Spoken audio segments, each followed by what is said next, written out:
Hey everyone, welcome to another episode of Trading Bitcoin with your host Tone Vase. Wasn't going to do a video this early, but I was watching the carnage this morning, morning for people in the US. I am not in the US, I'm a little further away. It's actually kind of late afternoon here. And lots of stuff in the sequential are lining up. So figured this would be the best time for an actual stream. It's so rare that I time my streams with the market and with a good time. People in New York are about to start waking up. Well, those that have jobs are about to start waking up. Those that have been trading Bitcoin are probably about to go to sleep. And in California, it's still a little too early, as the US market is my biggest viewership market. Okay, let's get to it. Let me just situate here. Hopefully the volume is good again. I rewatched my stream from yesterday, and it was actually really, really good. It's probably one of my better ones. So let's go to screen share. I would love to go and enjoy Dubai, but this price action literally is not allowing me to enjoy the sites, which is unfortunate, as that's one of the reasons why I travel. Okay. Not going to spend too much time on Unconfiscatable. It is on sale. It is 20th to the 23rd. You have to register for the poker and the carnivory dinner separate. You guys know what to do. Go do it. If you want to support my work, on tonebase.com, there is an affiliate page. And if you're going to, that's pretty much the only potential income I'm getting these days. So please support if you want these free YouTube videos to continue. If not, doesn't matter. Okay, price. Let's go to price. Okay, so this red line continues to move away, right? Because this red line applies to next week. It doesn't apply to the current week. So the weekly chart of sequential, which is what we're jumping right into, the current line of sequential, which is what we're jumping immediately into, is we need next week's candle, right? Like I never trade. I mean, you could trade the red ones, but that hasn't been my trading strategy that has been successful for me in the past. So I need a red 2 following a red 1. And notice how devastating the current week is. So because the current week is so devastating, it's going to be very challenging for next week to go below current week's low. So once again, we're going to be in a big limbo stage of the weekly chart being neutral as it kind of trends downwards. So many things to talk about. I'm not even sure where to start. Oh, actually, no, I don't want that. I'm going to move this one over because this red line is not going to apply this week. And I believe today's Friday. Today is Friday. And, we still got like 3 days to go. So anything can happen. Anything can happen. Okay. Remember this weekly candle right here. Okay. I don't remember which day of the week we hit the low. I think it was like Thursday or Wednesday or something as well, or like Thursday or Friday. And then in the last 2 days, there was just a massive rally. So anything can still happen. Bitcoin can still close the week above 10,000. It's possible. You can't rule anything out. We're only talking about the higher probabilistic scenarios here. So let's talk about the higher probabilistic scenario. On a weekly scale, forget sequential. You are currently sitting at double support. Both of them are relevant. Both of these supports are relevant. The 62% Fibonacci support line from the 2019 low to the 2019 high. I know it's technically the 2018 low, but it was mid-December. So I'm going to call it the 2019 low because it was like 2 weeks away from 2019 for all the super, anyway, it doesn't matter. So from the 2019 low to the 2019 high, you have the 62% Fibonacci support. I am not a huge fan of the 62% Fibonacci support, nor the 62% Fibonacci resistance. I see it as a short-term support or resistance meant to be broken. So let's talk about let's talk about the bad first, then we're going to talk about the good. So the bad is we have just made a new swing low. Our prior swing low was at 7,200 just as the financial summit in Bali was ending, and we just made a new swing low. That is bad, very bad. Okay. The other bad part is that we are below the 62% Fibonacci, but the candle needs to close below it. That is also bad. The momentum is very bad. Everything is bad. However, here's some good. We are sitting at the 50 weekly moving average support. Has this support been critical in the past? Well, sure. It was a great support right here in April of 2018. It was very significant resistance here in July 2018. If I go back further, it was pretty damn good resistance back in July of 2015. And whenever we crossed this line, it was decent support, going back as far as 2014. But once the price of Bitcoin crosses this line, things go bad in a hurry, right? So the last time we crossed this line was back in May of 2018. And let me make sure everything is playing correctly. The last time we crossed this line was back in May 2018. We back tested and we fell somewhat substantially when we broke it. But remember, when we broke this line the last time, we didn't have to go as far to the downside to break it, or maybe we did. Let me compare them because I'm kind of curious. Let me just compare them. This will be quick. So how far do we have to go to break this line? We went 25%. And if I move this over, how far did we have to go to break this line? 31%. That's very close. That's a little bit further, but I thought it would be like maybe 20 to 35, but it's actually 25 to 31. That is relatively close. And when we broke this line, we consolidated for about a week, and then we went significantly lower.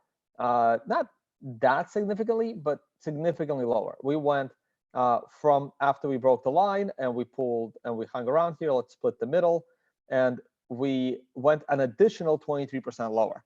So that's bad. So if I apply the same logic, and I'm not saying it's going to happen, but if I apply the same logic and we break this line, we consolidate here for a little bit, and then we go another 23% lower, that takes us down to the low 5,000s, which is a target on the daily scale. Things are lining up. Now, there is, right, so this line was also rising last time as well, so that clearly doesn't matter. So, but this line is still significant because remember, the first time we hit this line, last time we bounced right off of it. In addition, we have this Fibonacci line here. So there is enough support in this area right here where we are right now to bounce the price back up. Someone's asking, what is the blue EMA setting? It's not an EMA, it's an SMA.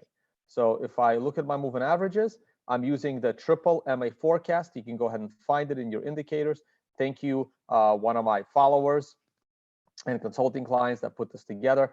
I am using the 7, the 30, and the 50 simple moving average. Simple, not exponential. Okay, I prefer simple. All right, so that's the weekly scale. The weekly is a red 1, so sequential is not telling you to trade the current candle. Sequential is telling you to stay in cash. Obviously, we're in a downtrend since June, telling you want to be more, you'd rather be short than long, especially since breaking this giant trend line, and every time you break these Fibonacci lines. Okay, weekly chart done. Let's talk about the daily chart. So in yesterday's video, I concluded yesterday's video when the price of Bitcoin was approximately $7,800, and we were in the middle of forming this 9 candle. Please go back.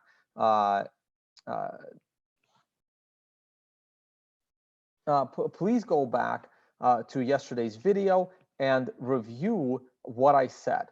And because of this daily 9, and because I know what the 12-hour 9 looks like and all the rest, I know I don't like write notes. I just go live, right?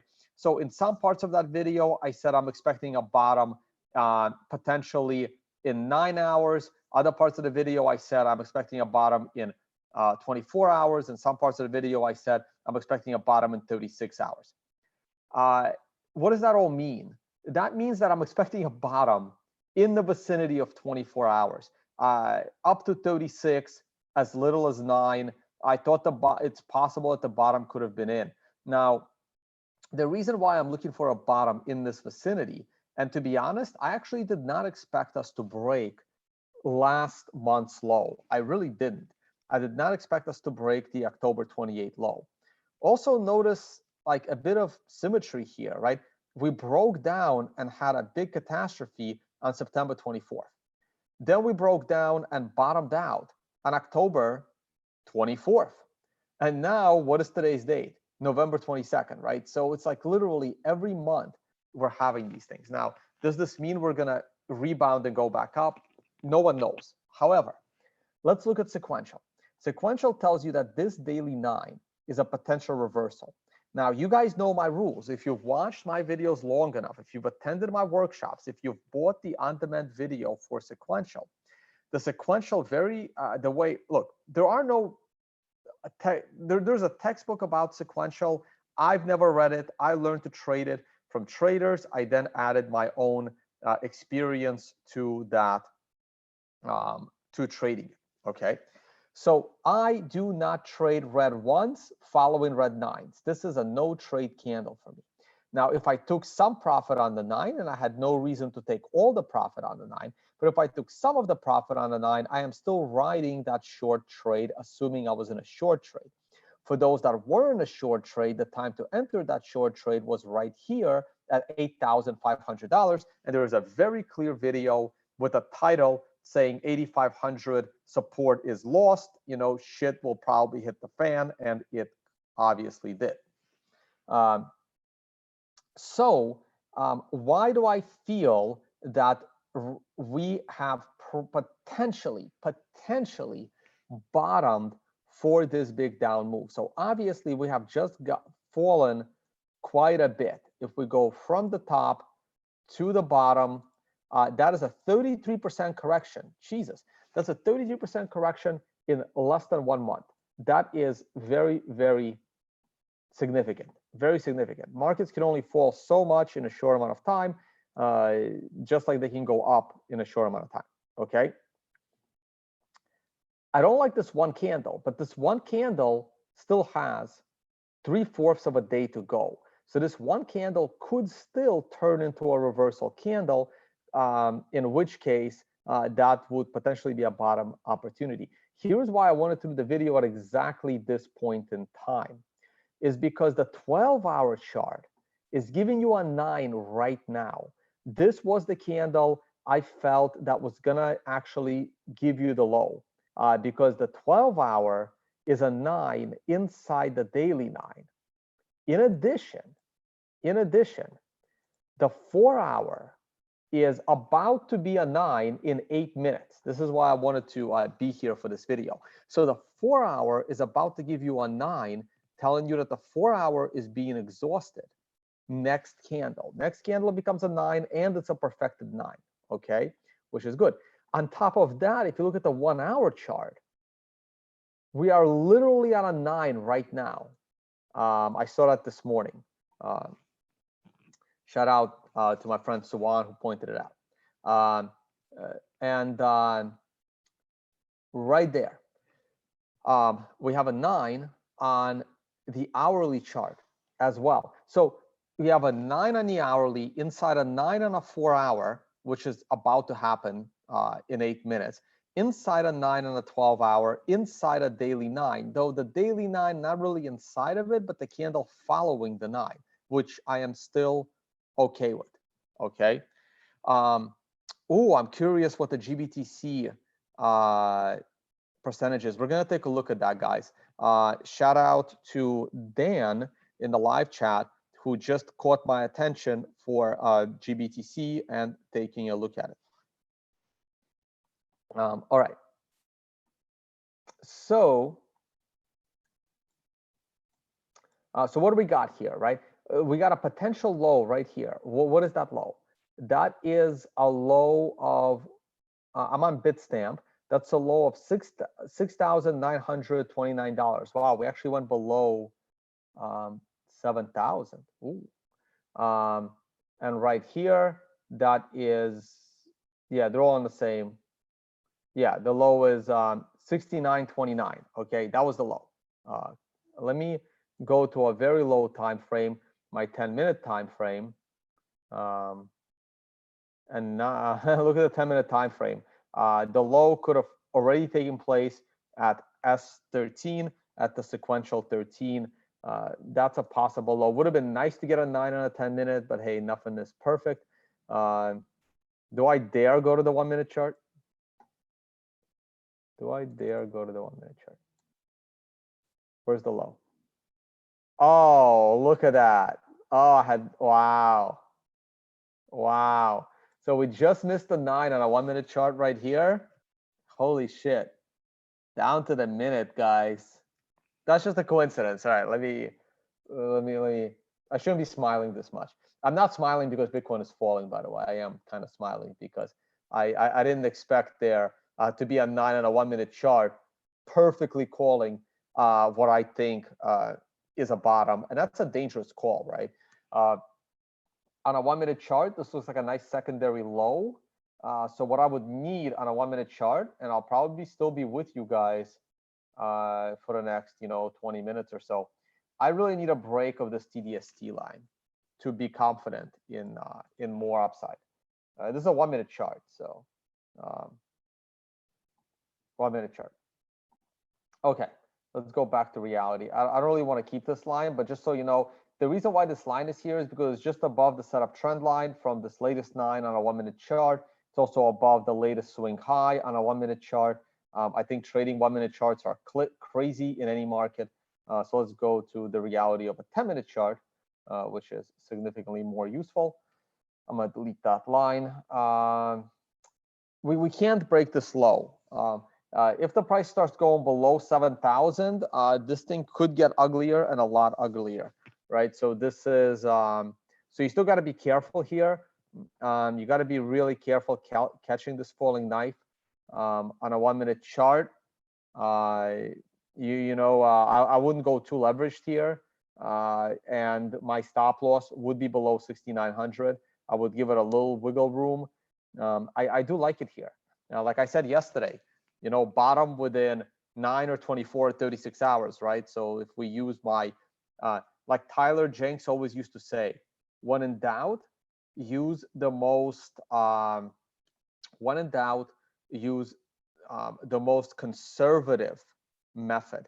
And the most conservative method is, of course, giving it 36 hours to find a low. That would be most conservative, and 9 hours would be least conservative. And it took about 24 hours to get that low in, okay, from my video yesterday. So right in the middle of all the random time slots I was providing. Okay, let's go back to the 4-hour chart, which is the name of this URL. Okay. Now, let's start zooming out a little bit. We got 3 minutes, and then we're actually going to see the 9 with a nice fat green arrow. The volume, not good. Not good at all. We have broken the middle line of this downward trend channel. I think we can get back above that middle line in the next 4 to 24 hours. So that would not be all that bad. Do I think we are going to hit the bottom of this 4-hour channel? The answer is yes, I do. I believe we're going to hit the bottom of this 4-hour channel. If we are going to hit the bottom of this 4-hour channel tomorrow, it would mean we're going to fall down to 5,500. If we're going to hit the bottom of this channel, on January 1st, it means we're going to fall to 4,400. If you ask me which one is more likely, I would say that hitting the bottom of this channel in January is more likely than hitting the bottom of this channel tomorrow. But anything can happen. Someone's asking me to check the 15-minute chart, and I guess that is also possible because I have a mouse. And on the 15-minute chart, what do we got? If we do that, beautiful. Look at this 913 bullish candle right at the low. Like, I don't think it's possible to have more of these 9s and 13s. And the latest iteration of the sequential code you'll be able to see all of these time frames in one. I don't really, honestly, I haven't tested it fully yet. I gotta take a break from all this travel and test out the new functionality of looking at multiple time frames on a single chart. Beautiful 913 at the low. Like, I don't even know what to say to that. No matter which time frame you were using, the sequential is pointing to a low right here. Oh, there's other stuff pointing to a low. Hold on. Well, not necessarily a low, but if we look at the daily chart, and I know I have a million indicators here, but look at the BitMax funding rate. This is the stuff that Willy Woo was talking about, right? The BitMax funding rate has been, telling you that, hey, people are over leveraged to the upside. People are over leveraged to the upside. And there's several of these things. There's like 100 of them. I don't know which one is best. I have 2 of them on here.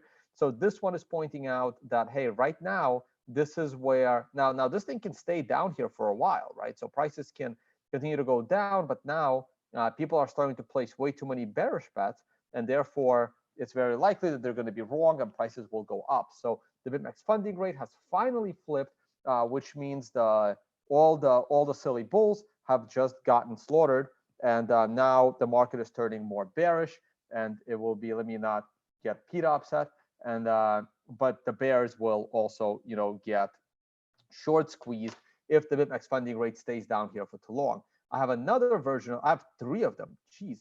I have 3 different ones because I don't know which one is correct or which one is right.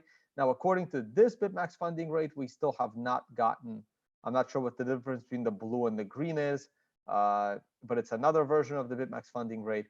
This one is still showing you bullishness. Maybe it's on a delay. Maybe we have to wait for end of day. But this one is clearly different. This one has a way more bullish bias than the other one. This one has not yet flipped. I have a third one. This is another one. Again, colors are different. This is and BitMax index. This looks like the same exact one, but the colors are different. So it leads me to believe that this is a slightly different one. And it looks actually the same as the other one. So, but anyway, so there you go. So the CMF on the daily Bitcoin chart, nasty. This is really, really bad. Really, really bad. This is as low as it was back here. And what's the date on here? This is the 18th of November. Now, we all know when Bitcoin bounced. Bitcoin hit its low in December. Here, probably around December 20th, right? When was the low? The low in the price was, what was low in the price? The low in the price came in December. Good. Yeah, December 17th, December 16th, December 17th, right? So if I look at, I need to zoom this in. There you go. So if I look at this, this is where the CMF made a low, but the price made a low around here, around December 18th, 17th, on that secondary spike creating divergence. So it's very possible that like the low is in, but the price will still go a little bit lower, but the CMF will give you divergence. Now the CMF has been positive for a while, and now it's back here. So this is bad. This is bad, and it's not yet looking like it's ready to reverse. Okay. Let's look at other metrics. I'm just going to look at whatever I have here. This is Nikor's one. I'm not sure. I'm not fully sure how to read it, so I'm not going to talk about it. Probably let me do this.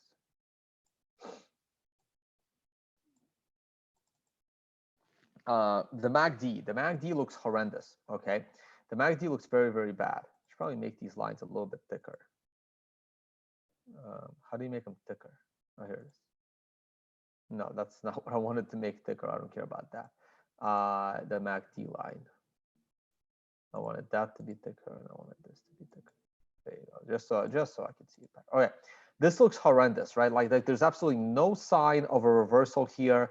And the question is, will this go lower than this? And this is the daily chart, right? So will the MACD give us divergence? Because remember, the price, the current price is significantly lower than, not significantly, sorry, the current price is lower than it was in October. And therefore, it will be divergence if the price reverses at any point without the MACD going to new lows. What are the odds that the MACD is going to go to new low?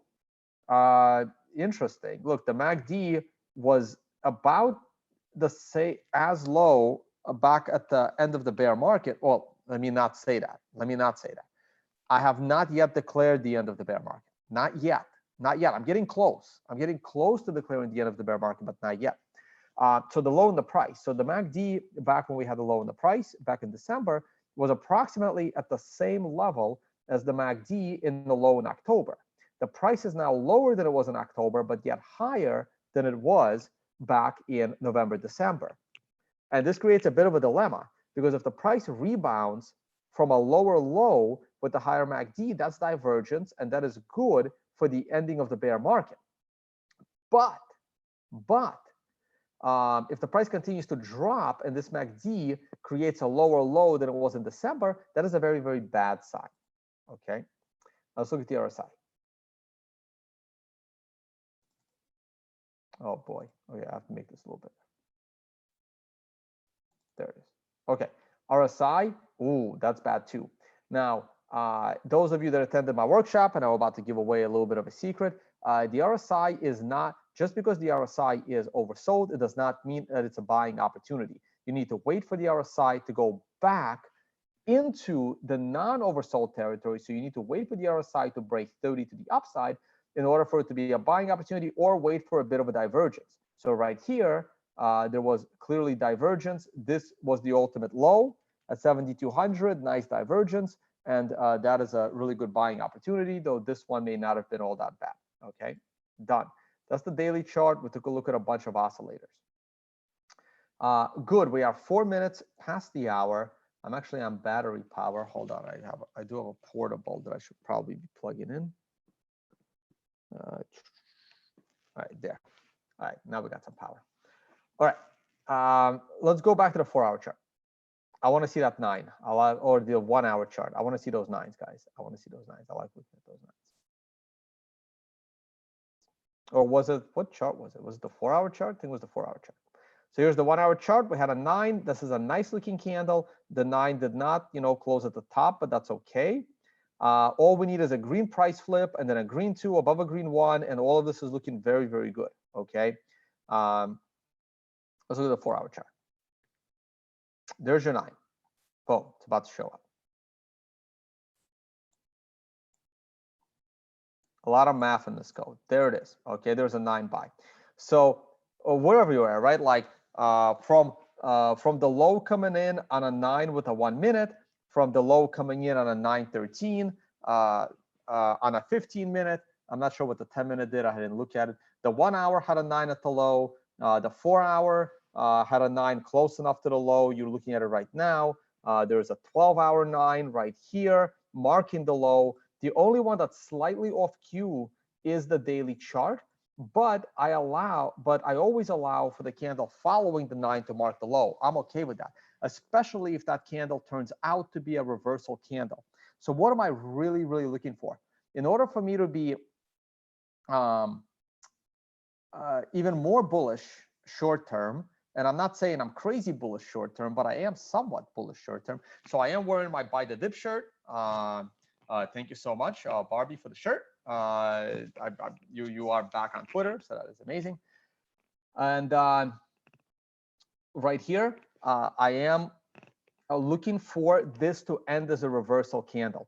In order for this to end as a reversal candle, we need the price to close above the midpoint of this candle, preferably in the upper region, right? So I would love to see the price rebound all the way to the vicinity of 7,500 and close the day at 7,500. We have about 12 hours to go in order to make this happen, okay?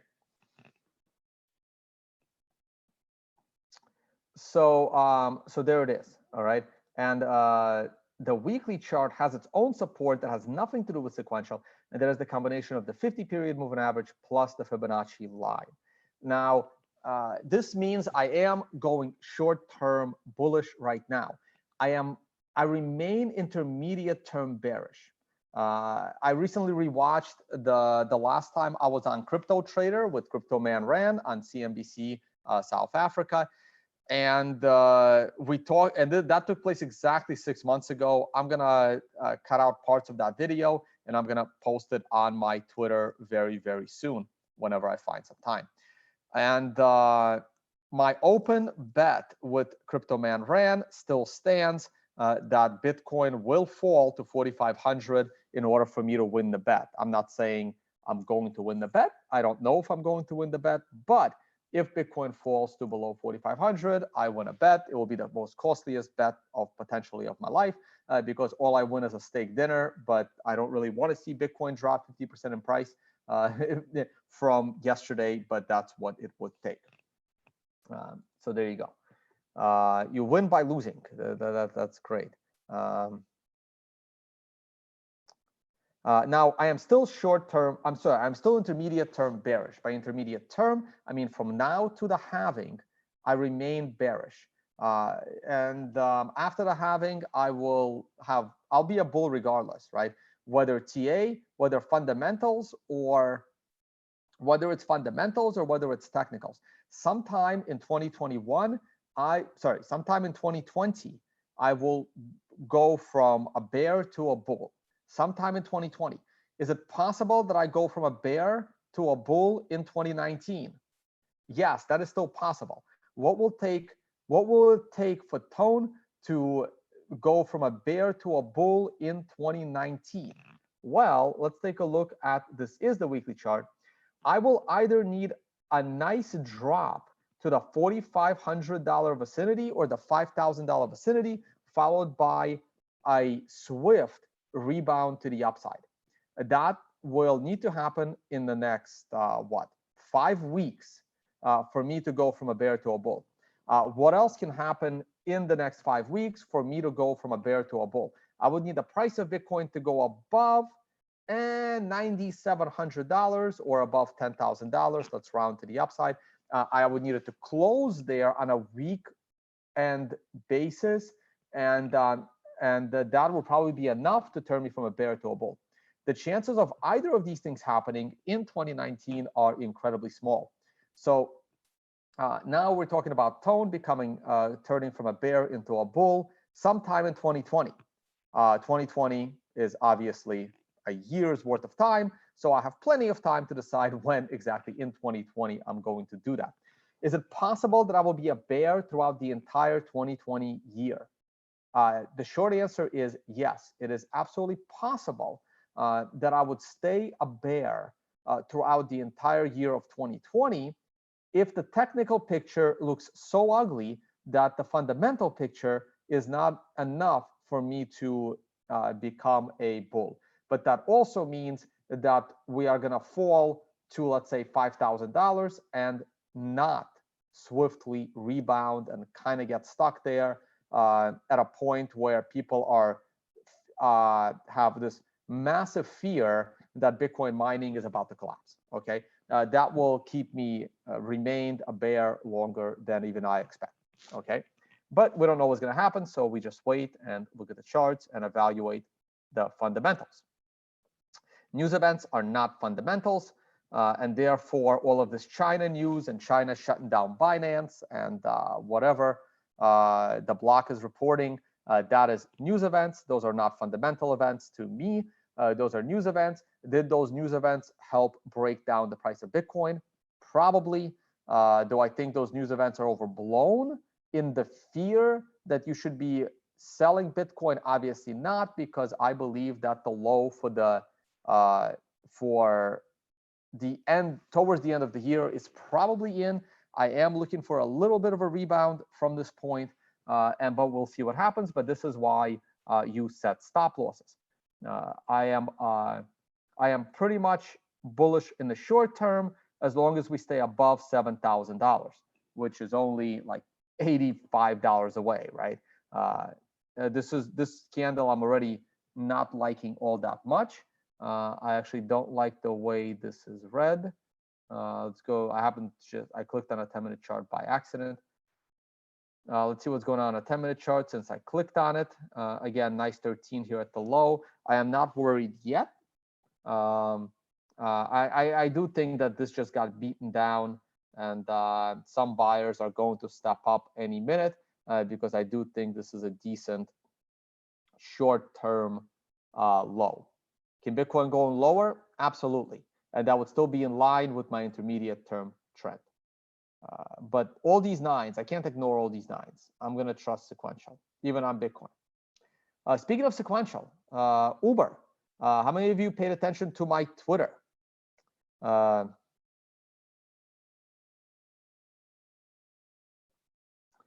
So Uber, look at this 13 on Uber. Beautiful. This is the first sequential 13 we've had on Uber since the IPO. Beautiful, beautiful reversal.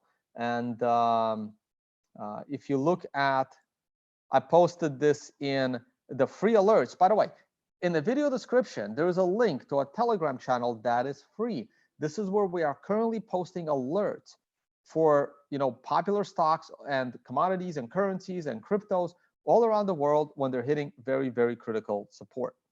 So posted a lot of stuff there yesterday. And so check this out. This is really, really cool.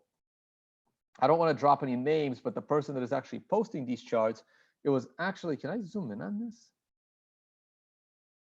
Yeah, there we go. So it was actually really cool. So we literally posted this chart in the alert notification on November 14th, and it happened to be almost to the second. We were like 3 seconds off the actual low on the screenshot. And I'm saying we, like as if I took the screenshot. But the person that is helping me put these together, which is absolutely incredible. So we posted this on this day, and literally to the minute of the low. This is a 1-minute chart above, and it's just hilarious how lucky we got by posting it in the alert notification to the second, virtually to the second of the low. And I even matched the time zones, UTC +1, UTC +1. This is my UTC +1. This took place at 16, 10 and 58 seconds. This is the big red candle that ended 2 seconds later, marking the low. We literally, this was taken 2 seconds prior. It was literally right at that low. And this is the 1-minute candle that actually marked the low in Uber. And let me close this. And let me go here. Nope, let me go back here.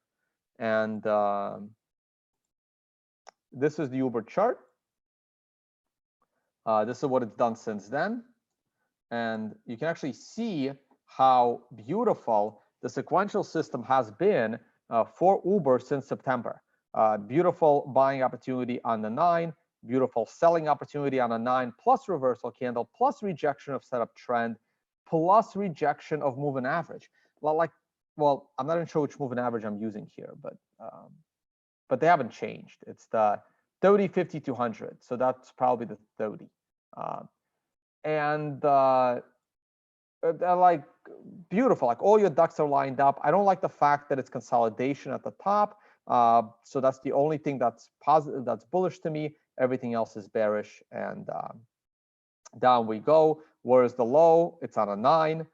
It went up, could not break setup trend, turned down. It gave you a 9, but it was also 2 days away from a 13.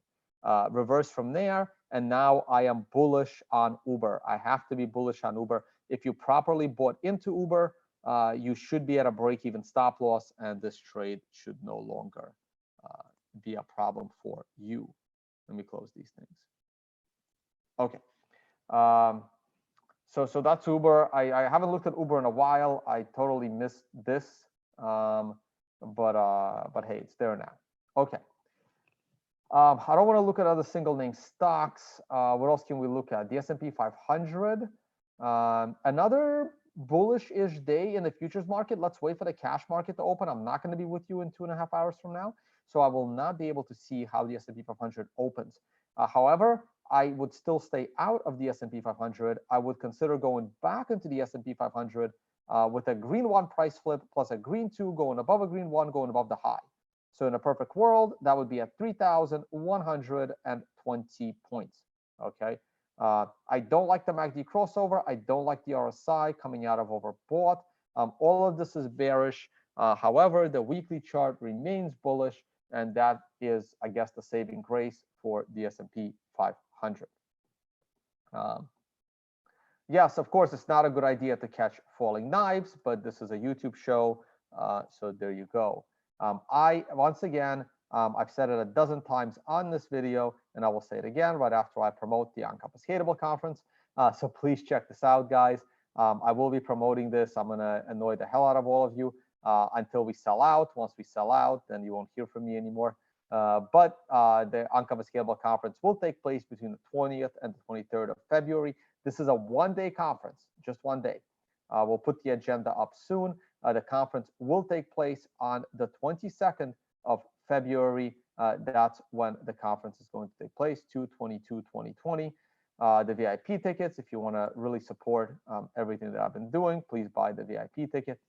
And pinball tournament, poker tournament, you know, a bunch of workshops. We are going to bring you more workshops. These are just the only 4 that we have available now. I don't think these 2 are open for registration yet, but they will be very, very soon.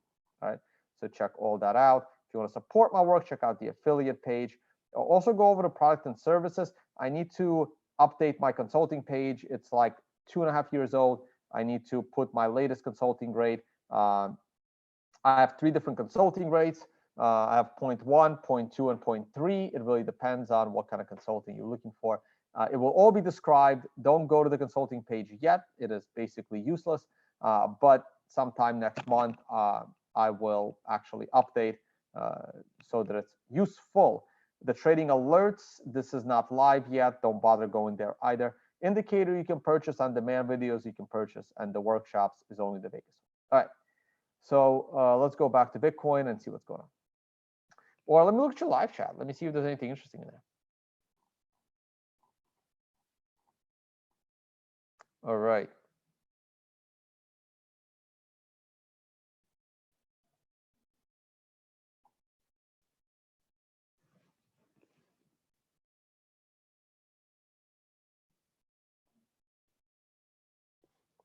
All right, let's see what we got. At what price will you sell your flat and your car to buy Bitcoin? I'm not going to get much for my car, guys. Me selling my car will not buy me any Bitcoin. So that won't make much of a difference. It just means I won't have a car. So unfortunately, I didn't buy any Lambos at the top of the market, so therefore I can't sell a car. So at what point would I do that? Below 3,000, maybe about 3,000, definitely below 5,000, right? I would absolutely need Bitcoin to be below 5,000 for me to considering selling something I actually use. Below 3,000, I will probably do it. Why do you never talk about XRP? Because XRP is a scam, and I do talk about it, right? So I talk about it plenty. Tone, Vase, XRP. Oh, look what happened. Look.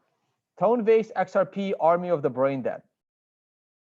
So clearly I talk about it enough. XRP. Oh, Bitcoinist is about to come out with an article about why Tone hates XRP. And all you got to do is do that, and you can put the word scam in there, and all you will get is Tone Vase. Hopefully. There it is. Okay, so I've talked about XRP plenty. Enjoy. And watch this video. It's like 3 years old now. 2 years old. 2 years old, sorry.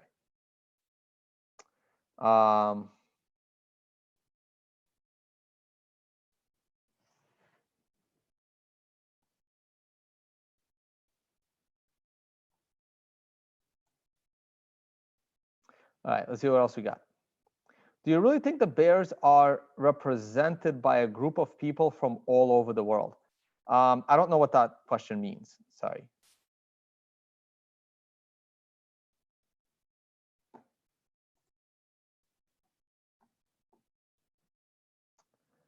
Does this mean that the 2019 run was not the end of the 2018 bear market? That's a very good question, and it's very, very well phrased. You have a follow-up. Are we still in the same bear market? The second question is harder. Let's talk about the first question. That's a very, very good question. Does this mean that the 2019 run was not the end of the 2018 bear market? Let's go back to the weekly chart. Okay, so the question is, does this mean that this big run up was not the end of the 2018 bear market? And my answer has always been yes. Always been yes. Why was my answer always yes? Let's go to tonebase.com. Let's go to blog. Here in the blog, if you go to publications, and I stopped doing this like 3 years ago, unfortunately. So this was my attempt. So originally, this was all the articles I've ever written for publications. You can see how I started writing a Cointelegraph. I thought I started in June, but I guess I started in July. And this is all of the time I've been mentioned in articles. But around 2018, I was mentioned like every other day in articles, so I couldn't keep up with this anymore.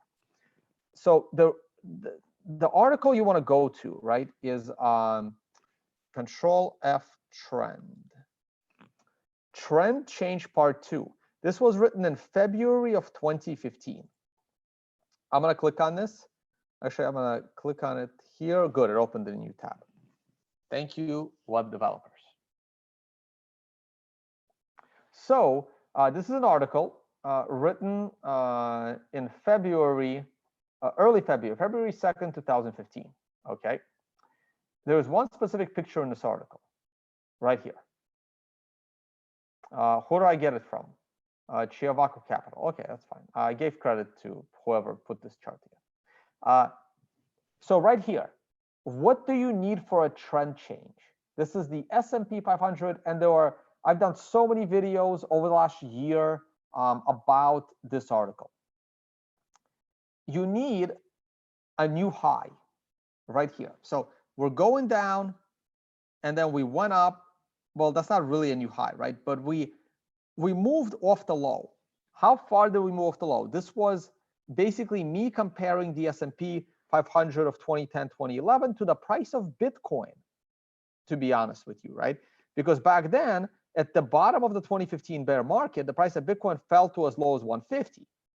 So look here, the price of Bitcoin goes up just like this right here, 100%. From 150, if the bottom line is 150, the bottom line here is 350. So it actually goes up by more than 100%. So the price of Bitcoin doubles. But then you need 0.2. That's 0.2. You need a substantial clear low. And then you need to break the high. The problem with Bitcoin in 2019 is that in 2019, the price of Bitcoin went straight up. It just went straight up. It never had a chance to give you a substantial low. So let's compare this 2015 article. How far did the S&P fall here? We went from 150 to 350, right? I'm just like applying this in, this is just a stock chart, right? Like a literally like a general perception. How much did we fall? Well, falling from 350 to 200 is almost a 50% correction, right? Probably more than 50% correction. That's like a 60% correction right there, okay? And Bitcoin did this. If we go to Bitcoin back then, the article was written in February, the first week of February of 2015, right here. Nope, that's January. This article was written right there, right there. That's when I wrote this article. And what did I say in that article? The article was written it was published this week. It was published here, the week of February 2nd. So I actually wrote it earlier than that because it takes like 2 days to get an article out when you write for a publication, which was annoying the hell out of me because this was important, like, you know, real-time shit. I wrote this on a 9 candle and I said, hey, this is probably the low in the price. Probably, not definitely, but probably the low in the price. I actually thought it was going to go to 110, but, you know, it fell to 150. That's the 150 part. I said, what do we need? We need the price of Bitcoin to go up and then have a 50% correction from there, establish a secondary low, and then the bear market ends here. This is where the bear market ended, not here. This is where the low in the price was made. This is where the secondary low was made. When did the 2014 bear market end? The price in the bear market was January 2015. To me, the bear market ended here. It ended in October of 2015, almost an entire year after the low in the price. That's where the bear market ended. And once again, why did I say that? Because I need this. I need to break the clean prior swing high. That's when the bear market ends. Okay. Now, this is going to be insanely challenging in the current environment, because in the current environment, we went all the way to 14,000. I think it's a little ridiculous, even for me, to declare the end of the bear market above 14,000. So I keep lowering that target, okay? Because the environment is always a little bit flexible, okay? Now, we went up from here. So where was the high that we needed to break? So what high is that? Where is the, well, what's the high on this candle? The high on this candle is $310. What's the high on this candle? $318, so clearly higher, right? Here's the high. So we need to break 318, but after it got to 318 or 310, you know, same thing, they're $8 off. It doesn't matter, right? It's a double top. Double tops are going to be broken. Look at this low. Where's this low? This low is at $200. This is at 320, and this is at 200. And by the way, in reality, this is actually a little bit lower. If you go to the Brave New Coin Liquid Index and you go to real candles and you go to the bear market. Oh, this is the 200. Some exchanges had this all the way down to like 160. So the liquid index was at 200, but this one was higher as well. This was at 165. Okay. So it's a little bit, you know, less extreme. But anyway, how big is that correction? Well, again, I don't want to do the math in my head. I'm lazy. Mark the top, mark the low. 37%. 37%. That's enough. That's enough for me. Okay, 37%. You can also go from here. It would be about 35%. You know, 36%. Same thing. All right. There it is. But because this wasn't an exponential unreasonable rise like we saw in April, May, June, I called the end of the bear market like here, and that's what I wrote the article back in February saying that's what I need. I need a secondary low and I need to break the high. Now, it's also possible that this was the secondary low and this was the break of the high. So technically, I could have called the end of the bear market here. But then this would have been very, very annoying, but it never broke the lows, and then it did it again, and then we finally started the bull market, okay? The bull market didn't start here. The bull market really started here at the breakout. Like, I would rather buy here than like back there, right? Because then you still went down below 200. Bad idea. So now what do we do? How big was this correction? How big was this correction? 50%. 50%. Is that enough? Yes. Yes, that is enough. That is absolutely enough. So if we rebound from here and start to go up significantly, I could finally turn bull. But, and this is important, when I look at the daily chart, the weekly chart isn't helpful right now. But when I look at the daily chart, I only see this 9 as a short-term reversal. I do not yet see this environment as a long-term reversal. I am also, and this is where a lot of people disagree with me, and that's fine. You are free to disagree with me. I believe that Bitcoin is not in a good fundamental environment for a bull market. I still think Bitcoin is in a bearish environment fundamentally. One of my best friends in the space, Willy Woo, disagrees with me. He thinks that because of on-chain volume, that the fundamentals are still pretty strong, and we are in a bullish environment, but short-term bearish. So we agree there. Okay. Now, actually, I don't know if he's short-term bearish. He might be short-term bearish because I am now short-term bullish. I believe we are both intermediate-term bearish together right now. And I am not yet, I mean, I'm a long-term bullish, right? But he is way more bullish fundamentally than I am. But that's because I don't do on-chain volume. I trust his on-chain volume, but it's not enough to convince me. Clearly, he did a great job in announcing the low, assuming we don't go lower than 3,000, which we probably won't. But in any case, I am still concerned about the fundamental picture of Bitcoin for the time being. I think the fundamental picture of Bitcoin will improve after the halving, but until the halving, I remain concerned of the fundamental picture of Bitcoin. Free to disagree? Okay. A long answer to a pretty good question. What was the question again? Does this mean that the 2019 run was not the end of the 2018 bear market? That is correct. That is my view. That has always been my view of the situation. Are we still in the same bear market? The answer is yes. Okay. And don't forget Tyler's hyperwave. Oh, I was going to look at GBTC. Crap, forgot about that.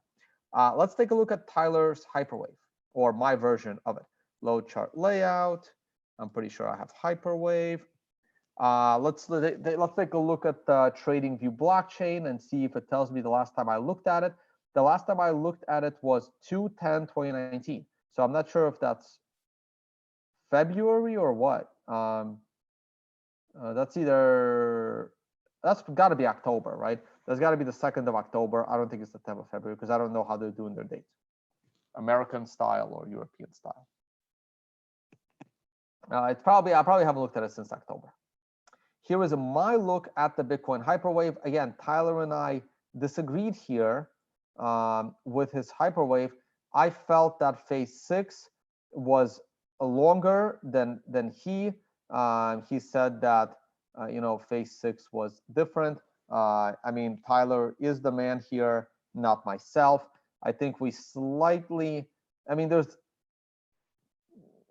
This is my phase. The purple line is my phase 2, and this was my phase 3, and this was phase 4.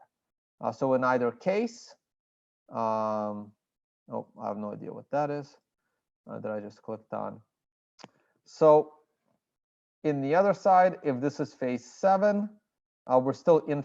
Technically, we're still in phase 7, right? So if this was phase 6. Then, sorry, phase 5, my bad, phase 5. We'll disagree on phase 5. And then this, God, I hate these crosshairs. Hold on. So annoying. Okay, done. Let's zoom in. This is the weekly scale. Let's do that. So that would be phase 6. Sorry, that would be phase 5. This is phase 6. And then this is phase 7. And what does that mean? Well, that means this. That means this is phase 7. And it's still going on. Okay. The only way to break phase 7 is to get above prior highs. So phase 7 will be with us. And you can adjust phase 7 as many times as you like. I mean, I learned enough about hyperwave from Tyler before he passed. That's still phase 7. Now, this is phase 3. Now, there is some debate on phase 3. This could have been phase 2 for Tyler as well. For me, that's more like phase 3. Again, phase 3 could have also been drawn this way up there, which I believe that it was. I have this. I mean, again, I'm going with the most conservative element here, right? So phase 3 is no longer relevant, but this phase 2, if this is phase 2, because this could have also been phase 2. If this is phase 2, it is still potentially relevant. I don't know if I can draw phase 2 in a different way. The bottom of my phase 2 is, around 700. That means that's where phase 1 is. I don't believe we're going to go to 700. I hope not, because that's when I'm out. That's when I will be out completely, maybe even before that. And crap, what was the question again? Are we still in the same bear market? Yes. Yes, we are. Yes, it's the same bear market. It's not a new bear market, right? It has to be the same bear market because we never reached new highs. We're still in the same bear market because the book of the 2018 bear market has not yet been closed. The book has not been closed because there is a possibility that this shit is going to go sub 3,000. How high is this possibility? It's not very high. If you force me to give you an answer, what are Tone Vace's chances that the price of Bitcoin is going to go below 3,000? The answer is 20%. I give it a 20% chance that we're going to go below 3,000. That's probably higher than anyone else who believes in the future of Bitcoin. All right, that was a good question. Let's see what's going on. Wow, we have 1,000 people watching. Significance of the 100 versus 200 crossing. I don't know. I don't feel like looking at all the moving average crossovers.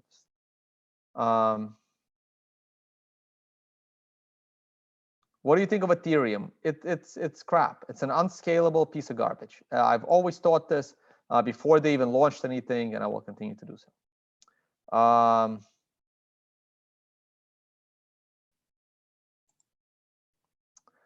Okay, monthly view. I don't want to look at monthly view right now because it's not a stable environment, and my monthly view is on Heikin-Ashi candles, which aren't even adjusting, and it's on a Brave New Coin liquid index, which isn't adjusting. So unless it's once a day. So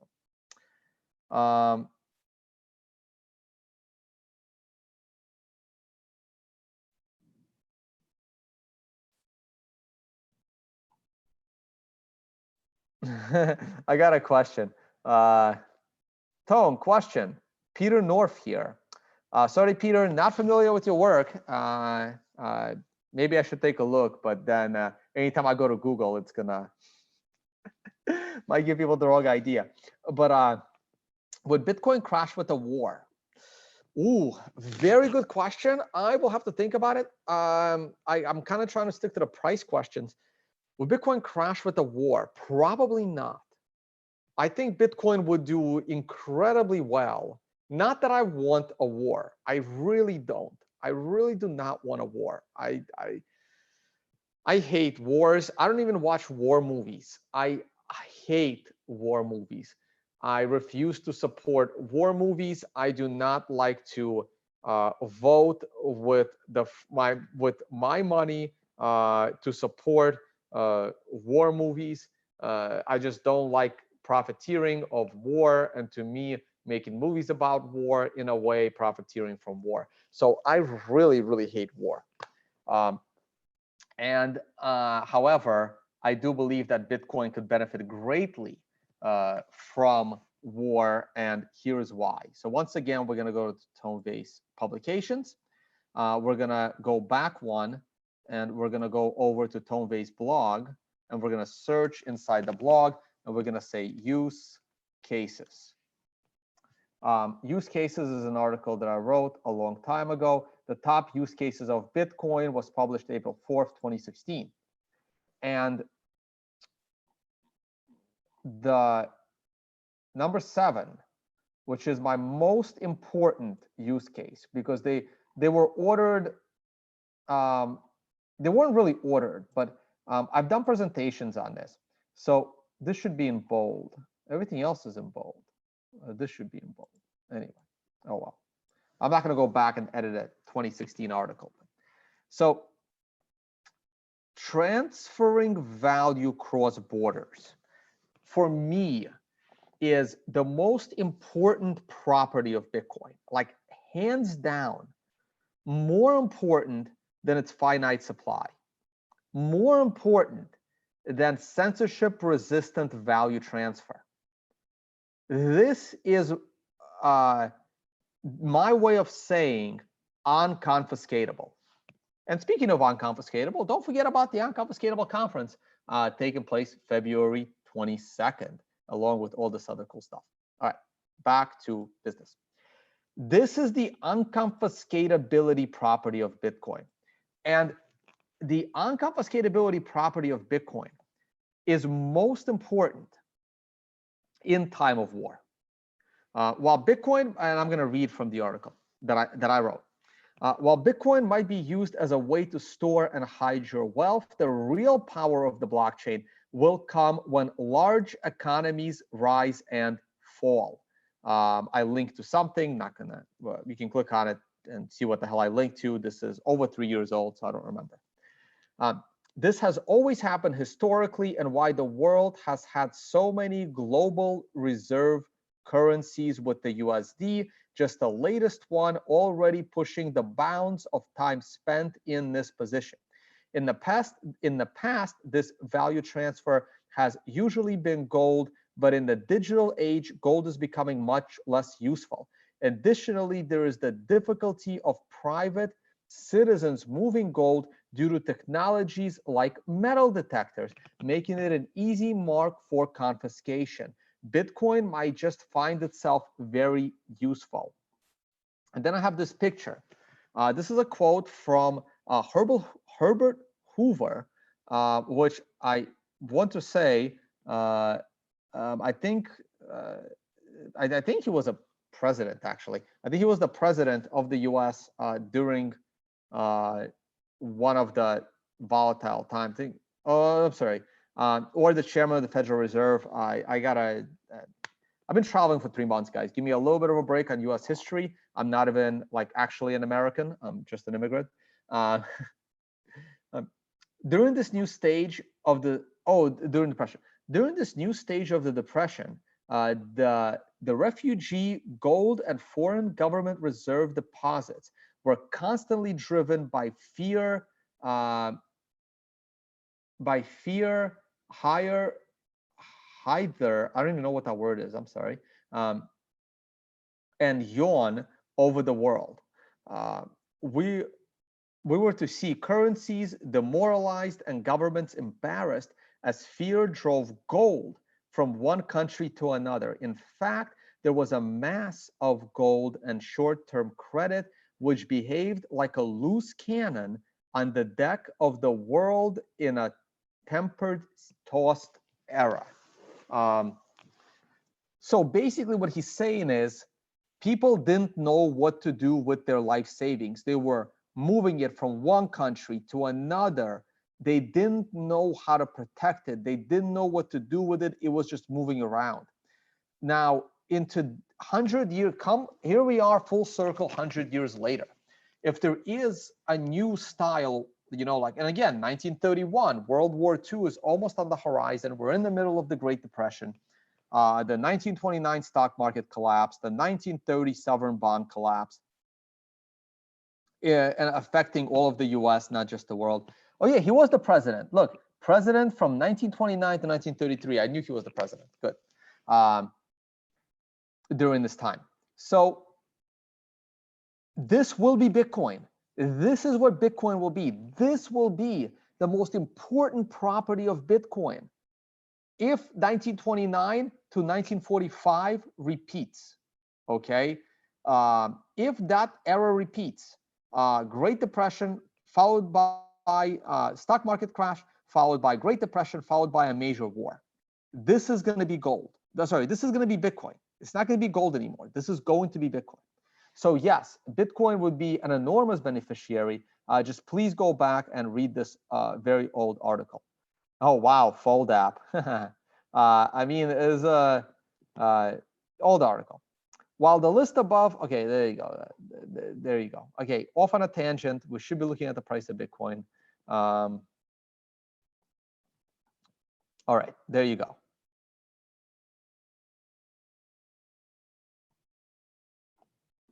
Now,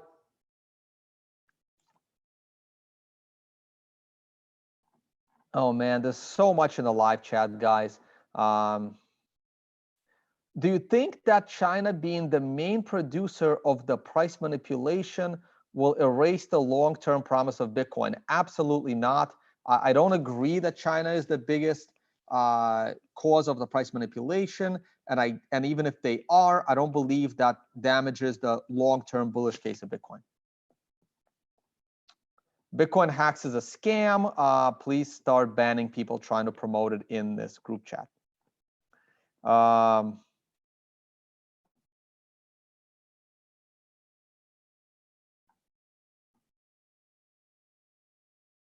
All right, I know I missed a bunch of your questions. Let me, I want to glance at a couple of more stocks. On Tesla, I am very bullish on Tesla. Oh, God damn it. I knew I should have put all of my, not all, but I knew I should have allocated my 401k into Tesla. See, for me right here, right, I know that I said earlier I would be out of the stock market. However, this is when I get back into a Tesla trade. When I have a green 2 above a green 1 above the 9, and if that 2 didn't actually go above the 1, then I can wait for the 3, right? So that is back into a Tesla trade, but I'm a little nervous about the short-term view of the stock market, so I may or may not still be long Tesla. Man, I was bullish Tesla for a long time. Man, I think Tesla is gonna go. Let me not. It's not trading advice, guys, but huge bull on Tesla. I don't really care about Netflix. Roku, hey, that was oh man, we were talking about Roku being at the top using weekly charts. We'll look at, what about Lyft? Oh, Lyft looks even better than Uber right now. Jesus. Twitter, we'll look at Twitter. I know I had Twitter somewhere. Boom, Twitter. You know, Twitter's consolidating at the lows. I don't see enough yet to make me believe it's going to close the gap. I would just stay away from Twitter for the time being. Is GoPro finally going to go up? I think someone's going to buy out GoPro. There was a recent buyout, Fitbit, right? Not exactly sure why Fitbit's still trading. I think they're being bought out, but I'm not really sure. Okay.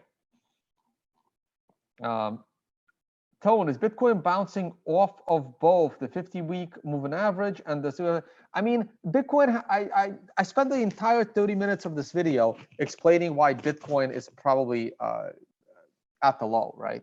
Let me go back to the charts. Let me see what Bitcoin's doing. Okay, yeah, so I'm less concerned now. This is a very nice looking posture right here. Very nice looking posture. I think Bitcoin can break out right now. I still believe that Bitcoin could close the day closer to 7,500 than 7,000.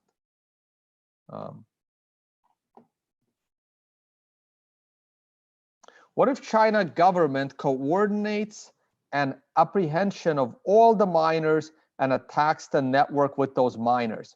So this morning, speaking of Twitter, let's go to Tone-based Twitter.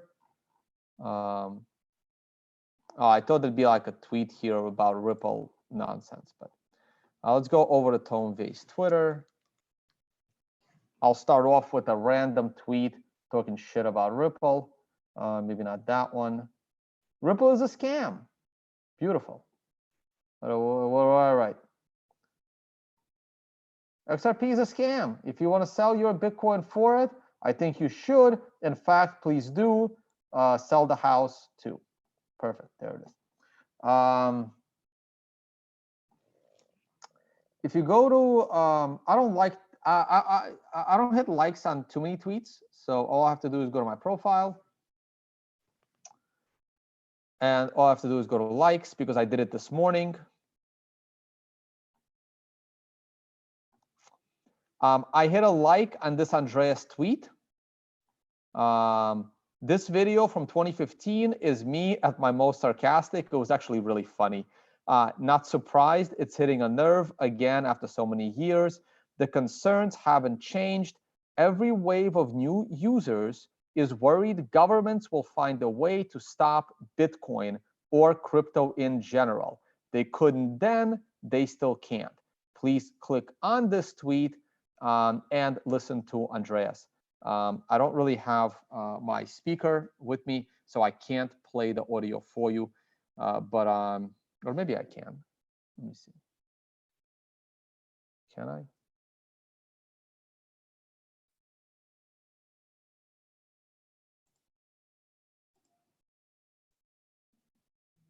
No, I can't. Let me not screw up my audio. Anyway, please click on this tweet and listen to Andreas.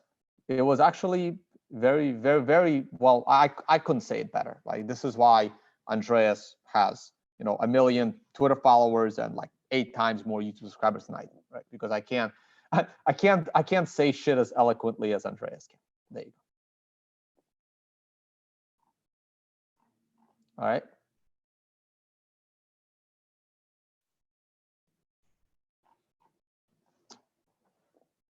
Tone will be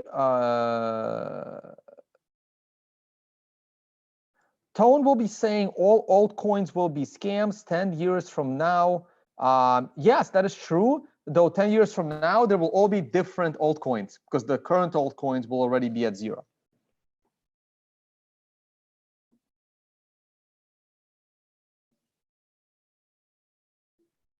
Are you still accepting new Twitter followers? Yes, I took my Twitter private. That lasted about 24 hours, and I gotta find a better way to deal with the stupid of crypto Twitter. Taking my Twitter private probably wasn't the smartest thing to do.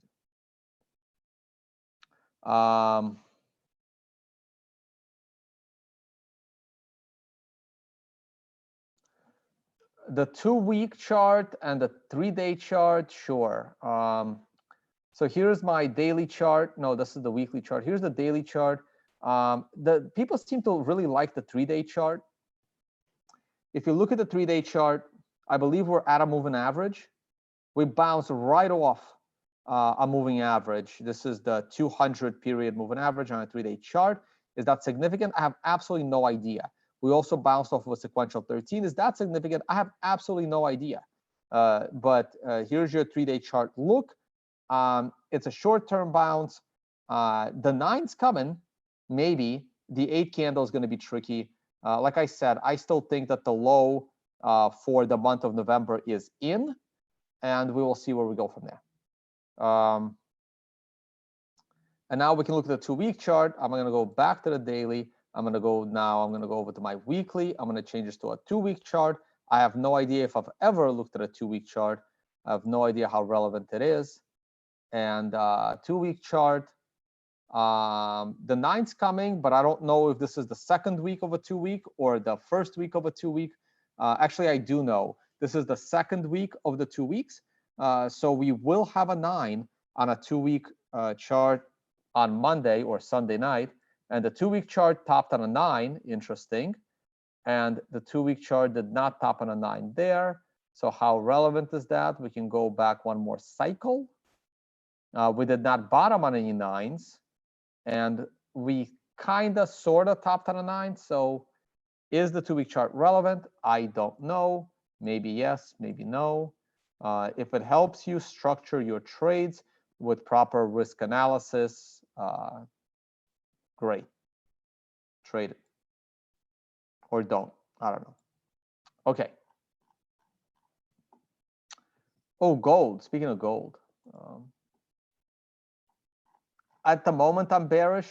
I feel that though gold generally acts in reverse of the S&P 500, I believe gold is still on a dead cat bounce, and I believe the S&P 500 is on a little bit of a pullback. I think that relationship will turn next week, and gold will start to go down while S&P will start to go up.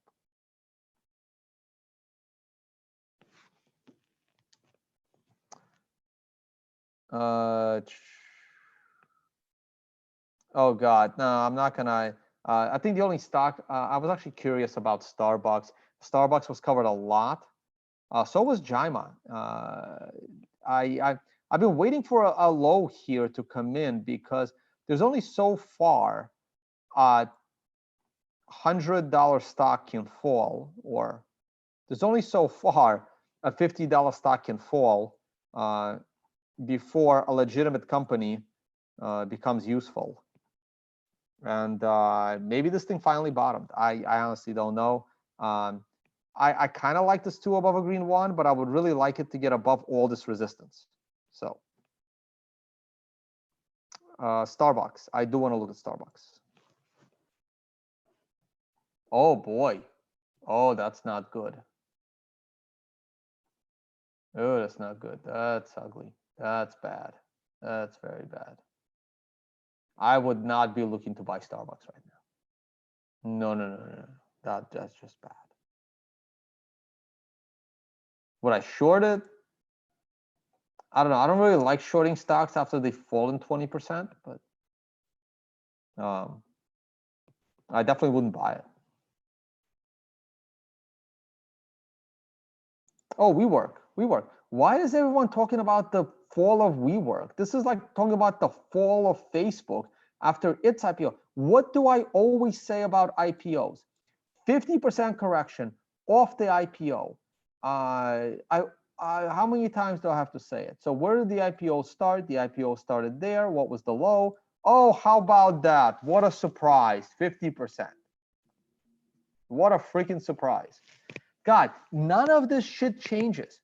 It worked 10 years ago when Facebook went public, and it's working still today. Nothing changes, nothing, okay?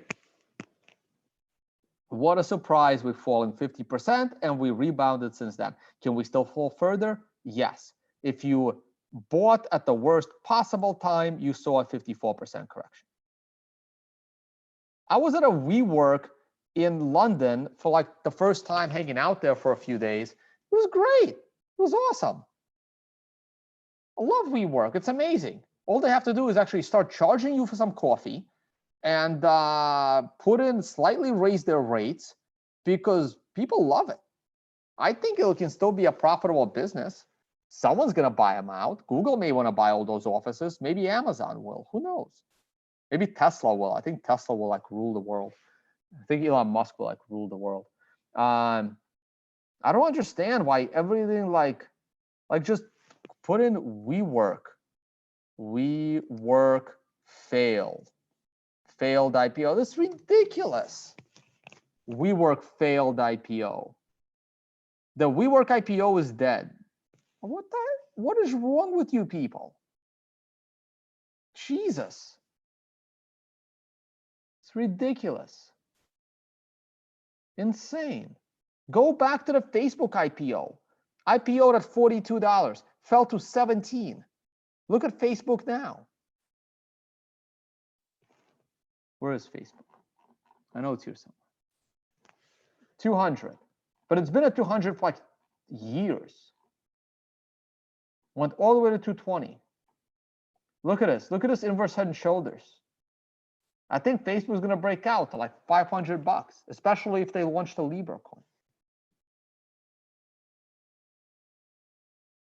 You guys realize that if they launch Libra and it's actually good for the developed world, they're going to get way more subscribers to Facebook. Hence, they can make way more money from ads. Facebook had a 50% correction at the end of last year. This is one, like I think the government was going after them or whatever, right? Look at this, 43% correction. You know, did you really think Facebook was going to die? Who was going to take them over? Who was going to replace Facebook?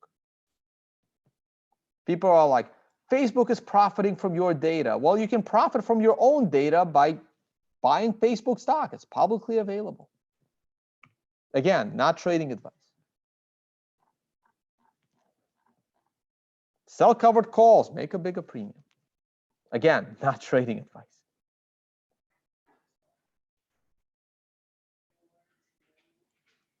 Do you really think Libra will work? I don't know. I think Libra can work. It's not Bitcoin. It doesn't really matter to me.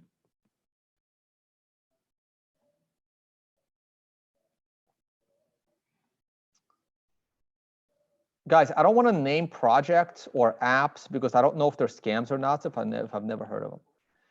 If we go to 1300, do you think that the altcoins will be decoupled from Bitcoin? Yes, I think if Bitcoin goes to 1300, there'll be no altcoins. I think they will die. It's like, honestly, it's like if there was any reason why I wanted to see if there was any reason why I wanted to see Bitcoin at 1300, is that they would destroy all of the altcoins, and then Bitcoin can rise from the altcoin ashes, and the altcoins can like stay as ash. Production cost of Bitcoin is between 6,000 and 7,000. You don't know that. You don't know that. I personally believe that efficient miners are mining Bitcoin between $2,000 and $3,000. So my fundamentals, and I don't know that either, right? Like, I don't have evidence of this, right? But I personally believe that Bitcoin will not have trouble if it falls below 3,000. Other people will panic and potentially need therapy if Bitcoin falls below 3,000, and I think Bitcoin will be perfectly fine.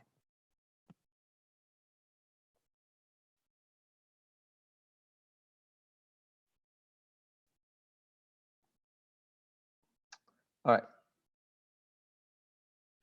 Tone, best place you went to on your travels this year? I don't want to offend any people. I don't want to offend any countries. But the best place I traveled to this year that I've never been to before this year was Georgia, not the state in the US.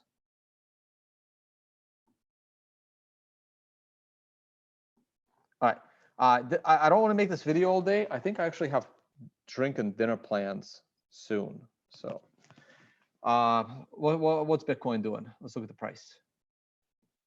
71, respectable. It needs to break out right here. It needs to break out here. Like if it lasts here the rest of the day, that becomes worrisome. It needs to break out. I'm waiting for it to break out. I want it to break out while I'm with you on a stream. This is the 10-minute chart. Man, I'm coming up on a 9 on a 10-minute chart.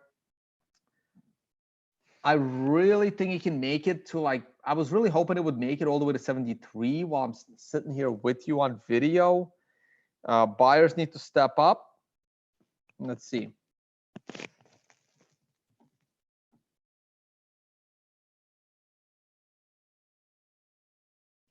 Has this video gone on for like an hour and a half now? I don't even know how long I've been live.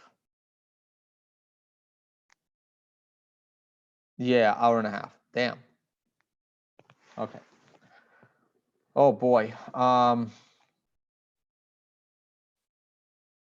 Tone, did you learn anything new about Bitcoin or yourself on this year?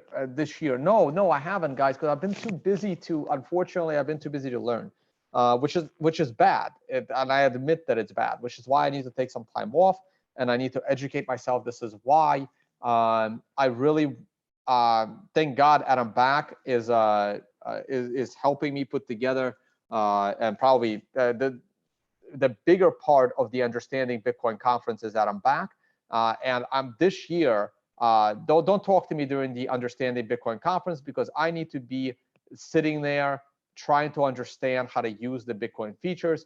I need help properly using Lightning. I need help properly using the Liquid sidechain. I need help properly using the privacy features of Bitcoin, and I want to make sure that I don't have to do anything during the Understanding Bitcoin conference other than understanding how to use Bitcoin. That conference is coming at the end of May. And hopefully I can learn something at the Unconfiscatable conference, which is going to take place in Vegas. This is where I go to learn, because all the other conferences are not teaching me what I want to learn. If the marketplace isn't providing you what you need, you got to do it yourself. So this is why the Unconfiscatable conference exists, and this is why Understanding Bitcoin conference exists. Please watch the videos. Please go back and watch last year's videos. There's actually a YouTube channel, right? So if you go Unconfiscatable, not the .com, but just Google Unconfiscatable, you will, oh, I meant not to go to the .com. I meant to just do this. And without the slash, I have Jesus. Come on, guys. Unconfiscatable. I just want to do a Google search, right? So Unconfiscatable, there should be a YouTube channel. There should be a YouTube channel called Unconfiscatable. There it is, Unconfiscatable Conference YouTube channel. Please go to it. Please subscribe. It only has 600 subscribers. This is where all the videos of last year's Unconfiscatable conference are. Oh, I don't know if I'm supposed to show that part, but anyway, there it is. All right, so check that out. Here are the videos. Trying to learn how to do YouTube. My SEO is horrendous. I have the worst SEO in the space. Worst SEO in the crypto space. And you can do the same thing with the Understanding Bitcoin. Understanding Bitcoin has its own YouTube channel. All the videos are there. Go to understandingbtc.com. You can go to it from the conference's website. So conferences, you know, Understanding BTC, that's the conference. All right, guys, I'm getting tired. Come on, Bitcoin, move, do something. Go up.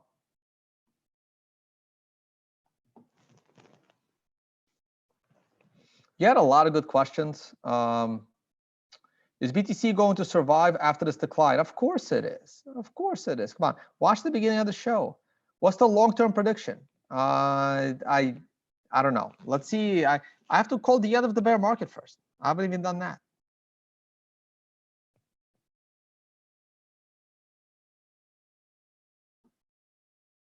All right, guys, that's it for me. We're losing subscribers already. We're down to 800. I'm still here in Dubai. I'll be here a few more days. Wearing the buy the dip shirt. I think today is a potential, not trading advice again, potential buy the dip situation. Keep an eye on your stop losses as a trader. Growing the beard again. I'm not sure if I like it. It's getting itchy. You know, careful out there. It's hard to trade. Do I think? Is it possible that the secondary low is in? Yes. Have the charts proven it to me yet? No. Which is why I remain intermediate term bearish, but I am now short term bullish, and long term, I'll become a bull in the near future. Eventually, we'll get there. All right, guys. Thank you so much for watching. I'll see some of you here in Dubai, where I'm going to stick around a few more days, and then it's time to move on. All right. I will talk to you all on the next one. Bye, guys.